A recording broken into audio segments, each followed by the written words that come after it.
got a big one this weekend in Athens. All right, let's do it. Georgia 7-2 hosting Tennessee 8-1. Georgia's kind of in that situation that Ole Miss was in last week. Yeah. Now their back's against the wall. Now they're at home. Tennessee's going to come to town.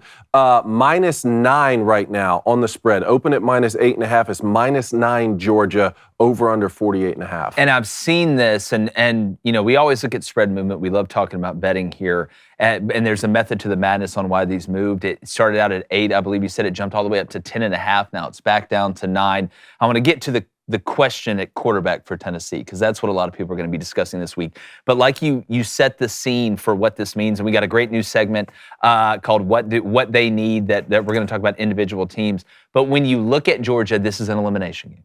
You lose this, you're out. You're probably out of the SEC championship already. All right, but 10-2 is getting you into the college football playoff. We also did some math earlier that if you're a Big 12 or an ACC team, you're starting to get really worried about the extra spots in the playoff. But for Tennessee, you can lose this game and still finish 10-2 with that nice win over Alabama as a feather in your cap. That's why Alabama beating the shit out of LSU like they did is going to help out Tennessee at the end of the day.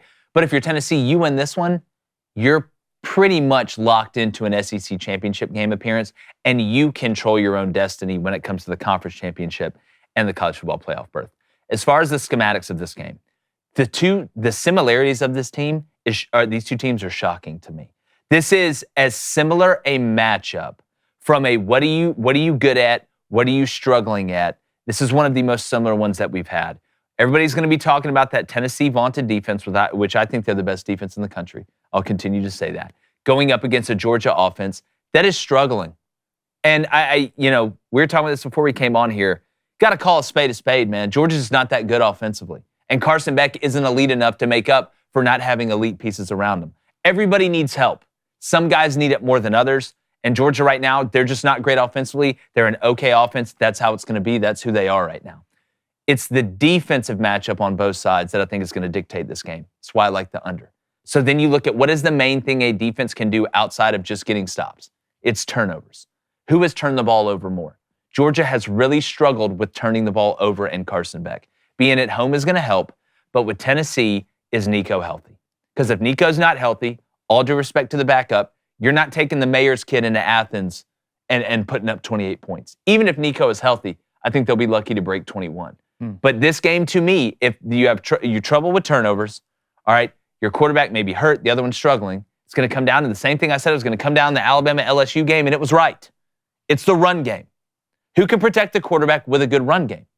And when I'm looking at this matchup right now, whose defense do you trust more to stop the run? Tennessee's. But they are going on the road, and if you have a backup quarterback in there, you're going to have to go really vanilla ice cream. So Georgia's going to get a lot of cracks at that defense without being down, right? They're going to get a lot of cracks at just chipping away. Maybe they can hit that big play. How aggressive will they be if they realize Tennessee is struggling offensively? That's a question that remains to be seen, but Carson Beck is experienced. So I hate to boil it down to be so simplistic, but that's really what this game comes down to. Who can run the ball? Who can stop the run? Because that's going to dictate the terms. And the first team that gets behind in this game is in big trouble with the flow of this game. David, I think it's going to be ugly. I think it's going to be nasty. I think it's going to be low scoring. It's going to be overtly physical. Georgia's fighting for their life, and Tennessee's fighting to get out of the suburbs and get into a state with a pool and a gate. Right now, I don't have a prediction, obviously, but how many cracks can Georgia's offense get at this Tennessee defense if they know that there's not a threat on the other side? I think that could be the difference late in this game. Blaine, -9 right now. What do you think about the spread, just even where it opened, where it is now, but then also winner of the game? It feels too much. It feels like it's too much. I mean, this. What do they know we don't know? Well, this is the type of spread to me that says Nico might not be playing. If Nico does not play in this game, Tennessee will not win. And I think we can say that after watching that backup play. I agree with that. I don't care where you play it, at Georgia, at Kirby Smart's living room. It doesn't matter. You're not going to win this football game. One thing that obviously you're going to look at is the run game. And I think a lot of it's going to come down to, Carson Beck has been turning the ball over at an extremely high rate. 17 touchdowns, 12 interceptions. We're not used to seeing that from a Kirby Smart coach football team. What has Georgia always been good at? They're good at defense, stopping the run, stopping the pass, running the football, and limiting turnovers. Old school saving. That's how you win football games. That's the recipe. That's the formula to win big games late in seasons. And right now, Georgia is the complete opposite. Losing Ladd McConkey and Brock Bowers has been detrimental to this football team. Oscar Delp, to me, has been a no-show this year. He's a possession An guy. absolute no-show. ETN at running back, I'm not impressed. This daunting offensive line, I'm not impressed. And one thing I can't look at on the other side of Tennessee, if Nico plays, and how healthy is he? Okay, because Nico's legs is a big part of what he does, not only running, but getting outside of the pocket, extending plays. He's good at that. But Tennessee's defense, I agree with Jake. I don't know if they're the best, but they're top 3. And the way Georgia's playing on offense right now, I don't know how you can sit here, even this game being at Georgia, and feel comfortable about betting Georgia to win a game by 9.5 points against Tennessee. It's David, I want to make this point quickly, and I know you're going to dive in and give the great analysis you always do. People will say, oh, well, it's supposedly an upper body injury with Nico. Well, it may not be his legs, but when you take off and run, you get hit. It's about taking those hits, trying to limit those hits. And if you take the legs away from Nico, I know against Florida, I thought he had his best game throwing against Florida. I really, really did. When you go back and watch the chances that he took down the field, putting the ball in tight windows or whatever. But if he is limited and he's not able to run, even though he hasn't run a lot this year, I'm still having a hard time in finding a way in which Tennessee is going to move the ball. And what effect does that have on Georgia offensively? Because Blaine is right. It's not just that Carson Beck is throwing interceptions. They're having to throw 7 more times a game because they can't run the ball, which is the ultimate protector. We live in a world right now where Georgia can't run the ball on offense, and we think Tennessee stops the run better than they do. Mm-hmm. Yet if Nico does not play in this game, if you're a defense, and we saw Jim Knowles do this against Michigan a couple years ago, and it cost him. If you say, you know what, well, you can't throw it. Mm-hmm. We don't think you have the balls to throw it, so why don't we just play zero coverage, put everybody in the box? But when you do that, one false step by a DB, corner, nickel, safety, one bad moment of eye discipline, one miscommunication, and it's not a first down, it's a touchdown. So I would caution both of these defensive coordinators, they're very smart men, do not have to funnel resources to the box if you don't have to. If you can play one high and hold it down in the box, that's great with walking them down. That's fantastic.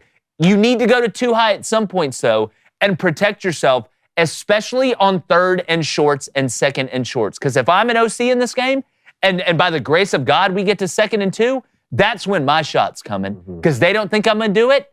And hell, I didn't think I was going to have to do it before I came in here. So there's a lot going on in this game. Well, I love the under in this game as well, and I love the under right now in the week because I don't think it's going to go up at all, but it could come down even more if we get news that Nico's not going to play. Obviously, Tennessee's defense has yet to give up 20 points in a game this season. I mean, let me repeat, they haven't given up 20 points in a game at all this year. That's incredible, and we know what Georgia's defense is capable of when they have the right mindset, just like they did going on the road to play Texas. Like I said, it was easy to get up for that game. Now, they're in a situation that Ole Miss found themselves in last week. You're at home. You have the 2 losses. Tennessee could maybe afford another loss, but you cannot. And what I find so interesting about this matchup is like every negative point that I can make about one of the teams, I can make another negative point the similarities about the other are crazy. One. It truly is incredible. So, Georgia on offense, I think we've gone from saying, man, Georgia's just not playing good on offense to they just aren't good on offense, right? And I don't think that that's necessarily going to get any better. Carson Beck, we got guys smiling and laughing and celebrating that on the road losing to Ole Miss.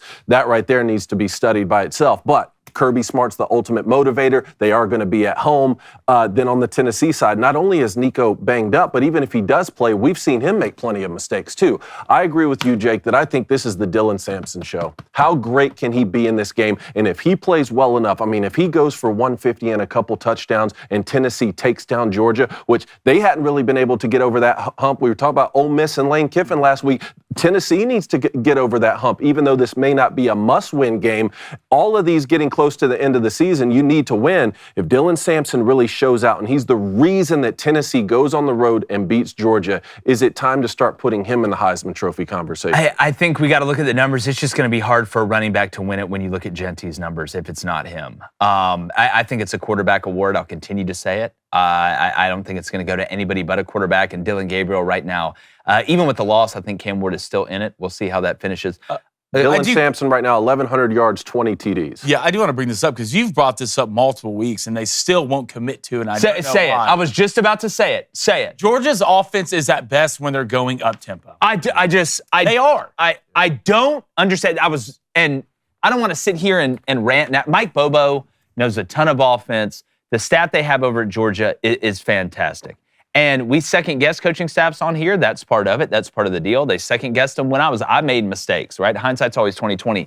But for the last 4 weeks, since the second half of the Alabama game that we live streamed at Innisfree, I've sat up here and I've said, I do not understand when you watch this whole year and you find the points when Georgia's operated at their best, it's when they're going fast. And they got forced into going fast in the second half against Bama because they were getting beat so badly. And I said all that week, if I was Georgia and Mike Bobo, hey, I'm trying to find explosive plays. I'm trying to find some creativity. The defense is still really good. They still have a lot of depth. Let's put our foot on the pedal and see if we can't go do something. They did it against Auburn early and it worked. Then they stopped. And they haven't really done it since. You saw it a little bit against Ole Miss and they were moving the ball. At what point does Georgia have to realize, hey, we may have to manufacture some things on offense. We may have to get a little quote-unquote gimmicky on offense because all these coaches catch all this hell. I watched Gus Malzahn catch it. I've watched Heupel catch it. But guess what? It works. You can call it a gimmick. You can call it a trick. Whatever. I don't care. If it puts the ball in the end zone or puts the ball through the uprights, that's what matters the most. But for the love of God, why has Georgia not tried to do this more? What's the worst that's going to happen? You're going to turn the ball over? You're not going to be able to run the ball? But I do think if there was a week to maybe question that, could it be this week? Could it, for this reason? I think Tennessee's going to struggle to move the ball because the quarterback's either going to be hurt or the backup's going to be playing. So do you sit here and say, you know what? Well, if we go really fast, maybe we tire our defense out because we're not moving the ball and give Tennessee a little bit of an advantage there? And do we just keep just going at the pace we're going? And again, like I said, wait for that dam to break. Do not be shocked if this game takes somewhat of a Clemson timeline.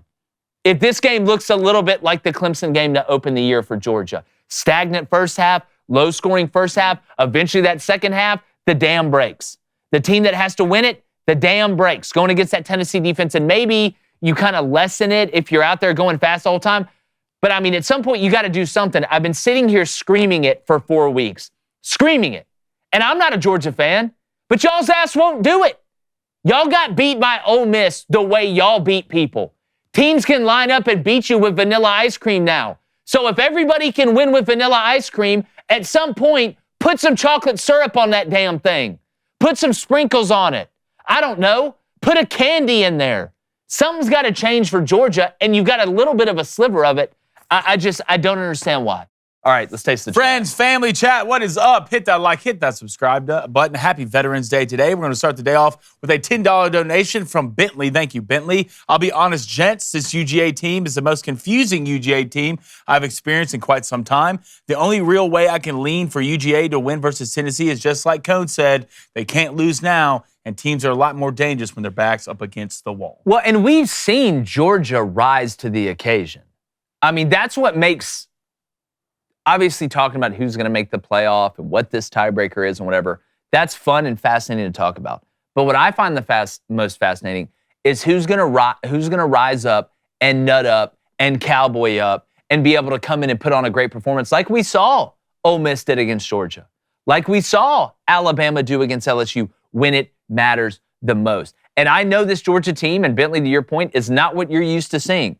You're used to seeing not just dominance, but physical dominance. That's a different level. It's one thing for me to run by you. It's another thing for me to run over you. Those are two different things. And we haven't seen that from Georgia. But we do know they have the talent to go out there if they put their best foot forward for 4 quarters and look really good.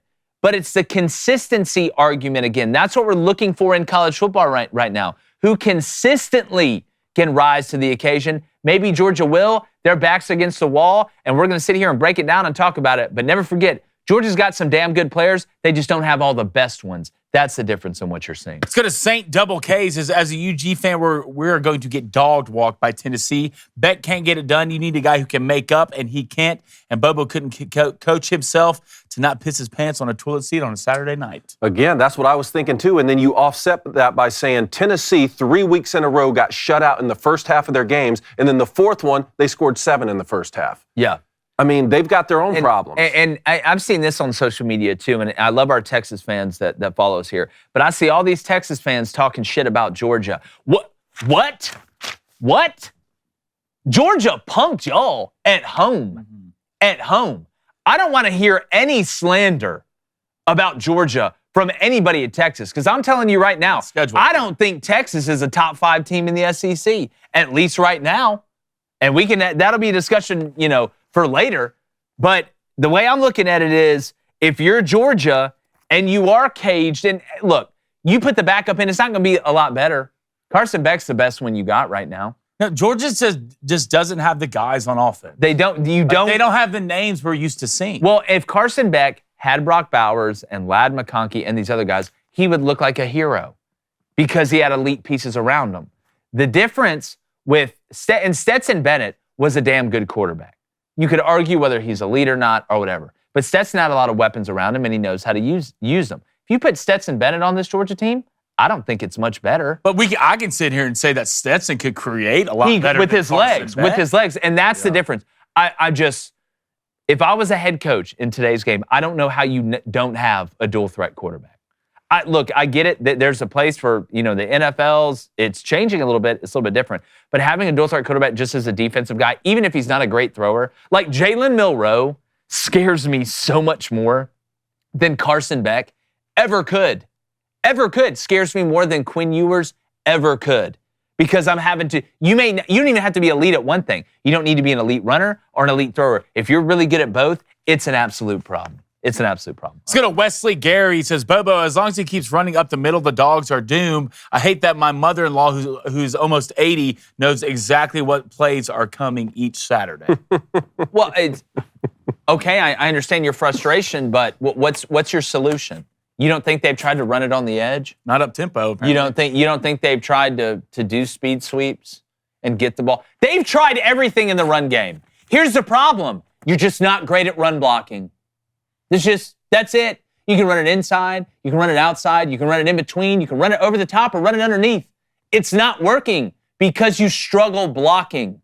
That's been the difference. Or you're not dominating blocking the way that you were. Because ETN's a good back. Good back. I agree. He's a good back. But Georgia has a offensive line problem. And then you don't have an elite piece at quarterback to make up for that. You put Jaden Daniels out there with an okay offensive line, he'll make them look good because he has that capability. Carson Beck can't do that because it's out of his skill set. Hey, what's up, YouTube? Appreciate all you guys joining. Just overwhelmed by the response, the amount of subscribers. If you haven't subscribed yet, please do. Keep liking and sharing the content so we can keep doing it.